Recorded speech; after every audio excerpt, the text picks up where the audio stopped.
Hey everybody, welcome back to the Dangin. On today's episode, we're going to review a new bike I just bought from Walmart. This is the Schwinn Axum 29-inch mountain bike. Stick around.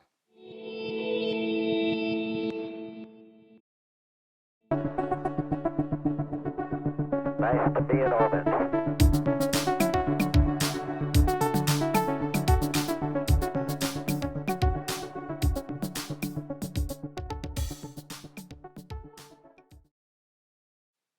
All right, everybody.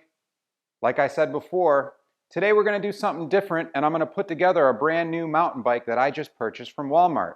This is the Schwinn Axum 29-inch mountain bike. I bought this bike as an upgrade to my current mountain bike, which is a 26-inch Specialized. The reason I picked this up, besides being ready for a brand new mountain bike, because mine's just a little bit outdated, is that I wanted to switch to the new 29-inch wheel size. The advantages to switching to a 29-inch wheel size are still kind of up in the air, but based on the 26-inch bike that I had before, this should give me a little bit more stability, ease of use, and it'll fit my ride height a little bit better. So, in this video today, we're going to put together this brand new Schwinn Axum 29-inch mountain bike. I'll take it for a ride around the block, let you guys know how it is, and you can make a decision if this is the right one for you as well.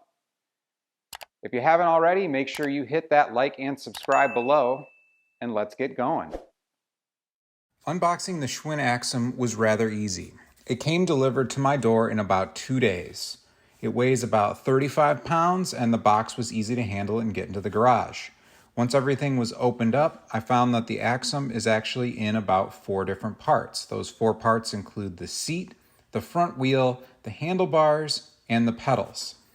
With about 4 different tools, you're able to assemble this entire bike in less than an hour.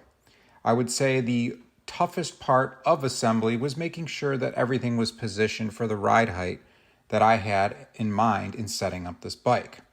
Ultimately, the wheels, being 29 inches, are huge.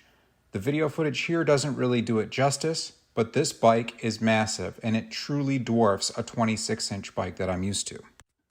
Once I was suited up and got this baby outdoors, you could really feel that this was a quality built bike. Not something that I would say was close to like a $4,000 or $5,000 bike, but in the price range of $400, this definitely exceeded my expectation. The ride was nice and firm, the shocks felt plenty strong. I could handle different bumps, turns, and really accelerate through all the different gears with ease. The 8-speed gear lever located on the right side of the handlebar was easy to operate, and the brakes were nice and firm. So coming to a stop and making turns was super responsive and way better than I thought it would be. I opted for the flat black model of the Axum, and I'm not disappointed. This bike looks real good. The straight handlebars, the aerodynamic seat, the simplistic setup of the bike make it something that's very appealing to the eye. And not only that, it rides real well. It's super quiet, the tires aren't noisy on pavement, and they're still super capable off-road. Really, the only piece of advice I can recommend is making sure that this bike fits your height. So if you're a smaller rider, you might require a bike that's not as large as this, and they do make a few different models. So make sure you check out Schwinn's website and understand exactly what size bike you should be purchasing. Other than that, this is a great beginner's bike. It has an excellent price point, and if you wait long enough, you can catch it on sale at Walmart just like I did for half price.